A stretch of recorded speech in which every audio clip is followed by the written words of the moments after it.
आइए आइए मिस्टर मदन जी, महाराष्ट्र से आए हैं जी। महाराष्ट्र में किस जगह एग्जैक्ट? जालना। जालना जालना तो डिस्ट्रिक्ट है बकायदा। हाँ, जी, आप इनके वाइफ हैं जी। सबसे पहले कब पता चला था कि ये बीमारी को रेटिनाइटिस पिगमेंटोसा कहा गया? आपको डॉक्टर ने बताया कितना साल पहले, या पहले क्या प्रॉब्लम? 30-35 साल पहले तभी घोषित हो गया था कि ये आरपी है। लोगों ने बताया। आपको पहली प्रॉब्लम क्या हुई थी? रात को दिखने में प्रॉब्लम हुई थी या साइडें दिखने में? रात को दिखने में। रात को रतौंधी हुआ? बचपन में दिखता नहीं था सर। फिर उन्होंने कुछ दिया विटामिन ए या कुछ खाने के लिए उस दौरान? नहीं सर, कुछ भी। ये बड़ी अजीब सी बात है कि हाँ। अच्छा, लेकिन फिर गांव के बाहर दिखाया भी नहीं कहीं जाके? नहीं सर। गांव में तो हो सकता है क्वालिफाइड डॉक्टर हो ही ना, उसे इन बीमारियों का नाम भी ना पता हो, ये हो सकता है। कुछ भी पता नहीं था सर। ओके, पहली बार कब दिखाया, किस उम्र में डॉक्टर? मैं 10वीं होने के बाद। तो इसका मतलब 15 साल के हो गए थे जब आप तब पहली बार किसी क्वालिफाइड डॉक्टर को, आई स्पेशलिस्ट को दिखाया? तब उन्होंने मुझको बताया नहीं सर, मेरे दोस्तों को बताया मगर मुझको नहीं बताया ये प्रॉब्लम। अरे अच्छा, उनको बता दिया चुपचाप? हाँ, चुपचाप बताया। हालांकि जब हम मेडिकल कॉलेज में होते हैं, हम डॉक्टर को बताया जाता है कि जो भी बीमारी है वो मरीज को जरूर बताए। ये हम लोग फिल्मों में देख देख के ना कि मरीज को बाहर बिठा दो और उसके बारे में फैसले लेते रहो। खासतौर पे कैंसर मरीज के मामले में लोग ऐसा करते हैं।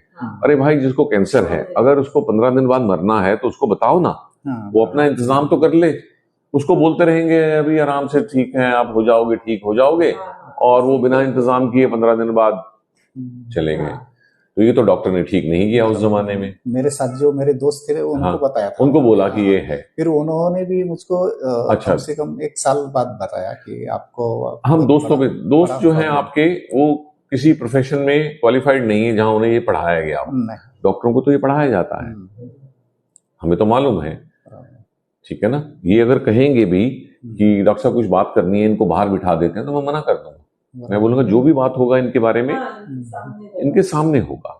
हम कोई बच्चे नहीं है कि हाँ, छोटे बच्चे के मामले में कभी कभी हम बच्चे को बाहर बिठा देते हैं कि वो समझेगा नहीं इस बात को, ठीक है जी।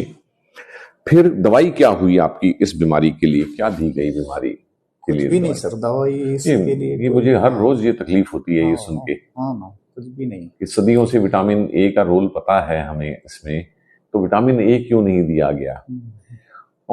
99% जो रतौंधी होती है ना, चाहे आरपी की वजह से हो चाहे विटामिन ए की डेफिशिएंसी से हो, 99% में विटामिन ए काम करता है। बराबर। सिवाय 1% केसेस होते हैं, स्टारगार्ड करके डिजीज होती है जिसमें हमें नहीं देना होता, पर उस एक डिजीज की वजह से 99 को। और पता लगा लो भाई, टेस्ट तो है। आजकल कोई आई ड्रॉप डाल रहे हैं, कोई खाने की दवाई नहीं, खाने की दवाई भी नहीं। शुगर कैसी रहती है? था मगर जी लाई नहीं। ठीक, कोई बात नहीं। शुगर कैसी रहती है आपकी? नॉर्मल रहती है सर। कितने साल हो गए? 17 से 2017 से 8 साल हो गए। 8 साल हो गए। यहाँ सबसे इम्पोर्टेंट बात आपको मैं बताने वाला हूँ कि हम लोग जब बात करते हैं कभी ऐसे, और कभी चर्चा में आए कि एक पेशेंट को आरपी भी है और डायबिटीज भी है, तो डॉक्टर लोग आपस में ये बात कर सकते हैं बहुत खराब कॉकटेल है। आप समझते हैं इसका क्या मतलब? कॉकटेल का मतलब होता है 2 चीजों को मिला के पीना जैसे। तो हम चाहते हैं ईश्वर किसी को भी कोई 2 बीमारियां ऐसी ना दे जिनका टारगेट ऑर्गन एक ही हो। मतलब ये दोनों बीमारियां रेटिना को खराब करती हैं। तो ये आपको ये बताने का पर्पस है कि आप आरपी को मैं कितना कंट्रोल करूंगा, इलाज कितने आएंगे भविष्य में, अभी कितने हैं वो बात अलग है, उसमें तो लिमिट है। लेकिन आप अपने हिस्से की जिम्मेवारी में सिर्फ अपनी शुगर को कंट्रोल रखेंगे। ठीक।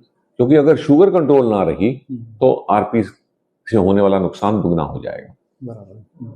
ठीक है, इनका बड़ा सीधा लिंक है कि इनको तो ईश्वर को किसी को दोनों बीमारी नहीं देनी चाहिए। शुगर कंट्रोल करना आपका काम, ठीक। आरपी के बारे में जो कुछ भी हो पाएगा वो हमारा काम, ठीक है। इनका जीन टेस्ट हुआ है? आपने जीन टेस्ट करवाया? नहीं। और लीगली मैं आपको बता देता हूं कि जीन टेस्ट किए बगैर सिर्फ पर्दा देख के किसी पेशेंट को आरपी लेबल कर देना जो है अच्छी बात नहीं है। वो करना ही पड़ेगा। कुछ भी संभव होगा वो जरूर आपको करके देंगे हम। चश्मा उतार दीजिए।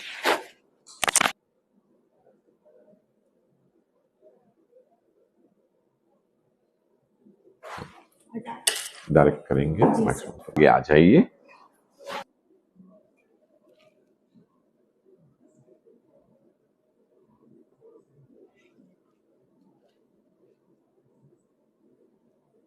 लाइट में देखेंगे ना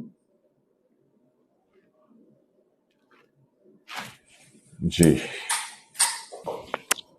आपका जो चश्मे का नंबर है, ये तो एक एडिशनल चीज पकड़ में आई है। उसमें आपको मालूम है कि सिलिंड्रिकल नंबर लगाते हैं आप, कुछ ऐसा मालूम है? आम आदमी को तो नहीं पता होता, या डॉक्टर को आपको अवेयर कराना चाहिए था। नहीं, एक स्फेरिकल नंबर होता है। हाँ, हमारा बॉक्स में 20 तक होता है। हाँ, दुनिया में 30 तक का चश्मा बन जाता है, 20 और 10 जोड़ के। एक सिलिंड्रिकल नंबर होता है जो हमारे बॉक्स में सिर्फ 6 तक होता है। उस वो तरह का नंबर है आपका, जो होता ही दुनिया में 6 है। 3.25 है आपकी दाईं आंख में। बराबर, हाँ। ठीक। मैंने आज तक 6 नंबर का चश्मा नहीं देखा, वो 5.5 तक ही बनता है, किसी का होता ही नहीं इतना। 2 वजह से हो सकता है। पहला वजह बस नंबर है, कोई बीमारी नहीं। एक बीमारी होती है केराटोकोनस, जिसमें वो सिलेंडर ज्यादा बनता है, और कभी कभी वो भी कारण होता है रोशनी को खराब करने में। ठीक। अब इसमें एक टेस्ट होता है, वो आपका होना जरूरी है ताकि हम इस बात को पहले साइड में रख सकें कि आपका जो सिलेंडर ज्यादा है वो ऐसे ही है शरीर की तरफ से या बीमारी की तरफ से है। बीमारी की तरफ से है तो उसका कुछ करें हम, ठीक है, ताकि 2 कारण ना बन जाए आपकी रोशनी खराब। और नहीं तो उसके लिए कॉन्टेक्ट लेंस आते हैं फिर विजन सुधारने के लिए। हम सिर्फ आरपी और उसी में ध्यान देके इसको मिस ना कर दें। और ये चीज अभी तक पकड़ में आनी चाहिए थी डॉक्टर्स को। 3 से ऊपर सिलेंडर हो जाए, आपका तो 3.25 है, उसी समय डॉक्टर को टेस्ट कराना चाहिए। ठीक है, एक तो वो चीज है, वो तो साइड की अलग चीज है कि केराटोकोनस है या नहीं है सिलेंडर बड़ा होने के बावजूद। ठीक। इसी वजह से दूसरा है कि आपने अपना नंबर चश्मे का कभी भी चश्मे वाले से चेक नहीं कराना है। नहीं, आपका नहीं, नंबर करता भी नहीं। हाँ, आपका नंबर ठीक अभी भी नहीं है, दिया नहीं गया है। क्योंकि इस तरह के नंबर में ठीक नंबर देने के लिए क्वालिफाइड इंसान होना जरूरी है। तो अभी आपका जब नंबर चेंज करेंगे ना, तो आपको 2-3% का तो वैसे ही फायदा हो जाएगा, क्योंकि ये नंबर ओवर प्रिस्क्राइब्ड है। ठीक। एक तो वो ये हो गया। अच्छा, दूसरा हम बात करने को तो कितना बात कर सकते हैं कि आप मुझसे पूछिए कि क्या मैं कोई आई ड्रॉप डाल रहा हूं, तो मेरा जवाब है हाँ। इनसे पूछिए ये कोई आई ड्रॉप डाल रहे हैं। अब हमसे पूछिए कोई हमें बीमारी है आंखों की, ना। ठीक।